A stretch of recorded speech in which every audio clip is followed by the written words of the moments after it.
Hello hello everyone, এটা হলো সরস্বতী পুজোর আগের দিনের একটা মিনি ভ্লগ।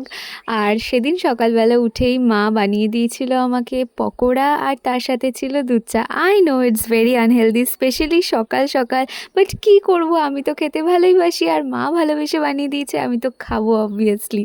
আর তারপর আমি বুনুকে রেডি করিয়ে দিচ্ছিলাম, কারণ সেদিন ছিল ওর ফেয়ারওয়েল। হ্যালো সিঞ্জিনি দিদি, একটু আসো তো। দিদি ভাই একদম আইলাইনার পরাতে পারছে না, এমার্জেন্সি। আর এখানে মা ওকে শাড়িটা পরতে হেল্প করছিল, আর আমি হালকা পাতলা মেকআপে হেল্প করে দিচ্ছিলাম। তারপর মা আমাকে খাইয়ে দিল, আর তারপর আমি, মা আর বোনও তিনজনে মিলে রেডি হয়ে গেলাম, কারণ ওকে স্কুলে ছেড়ে দিয়ে তারপর আমাদের দুজনের একটু কাজ ছিল সেগুলো করতে। আর এটা হলো বুনোর লুক, সেদিন ওকে সত্যি খুবই সুন্দর লাগছিল। আর তারপরও স্কুলে গিয়ে পুরনো ফ্রেন্ডসদের সাথে সব দেখা হচ্ছিল, এখানে দেখে বুঝতেই পারছো কতটা খুশি সবার সাথে দেখা করে।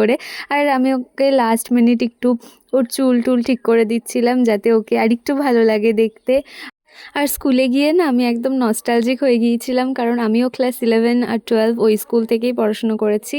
তারপর আমি আর মা গিয়েছিলাম আমার কনভোকেশনের জন্য শাড়ি কিনতে। তোমরা তো আমার কনভোকেশনের বড় ভ্লগটা দেখেছো, আর যদি না দেখে থাকো you can check it out, আমি এখানে লিঙ্কটা অ্যাটাচ করে দেবো। আর আমি তো কনফিউজড হয়ে গিয়েছিলাম কোন শাড়িটা কিনবো, কারণ এক সে বাড়কর এক ছিল। তারপর ফাইনালি একটা চুজ করেছিলাম। তারপর আমরা গিয়েছিলাম সরস্বতী ঠাকুর কিনতে, আর এখানেও তো এত রকমের, এত ভ্যারাইটিস, কালার থেকে শুরু করে ডিজাইন কত রকমের ছিল। আমি প্রথমবার এরকম ঠাকুর কিনতে গিয়েছিলাম, তো আমি তো কনফিউজড হয়ে গিয়েছিলাম। মা তারপর একটা চুজ করলো, মানে বেসিক্যালি আমি আর মা দুজন মিলেই চুজ করেছি। তারপর ঠাকুরকে এসে রাখলাম। আর রাতে ছিল ডিনারে মাটন। আমার না এরকম পাতলা পাতলা করে মাটন খেতে গরম ভাতে বেশ ভালো লাগে, স্পেশালি যদি সেটা তুলাই পাঞ্জি চালের ভাত হয়।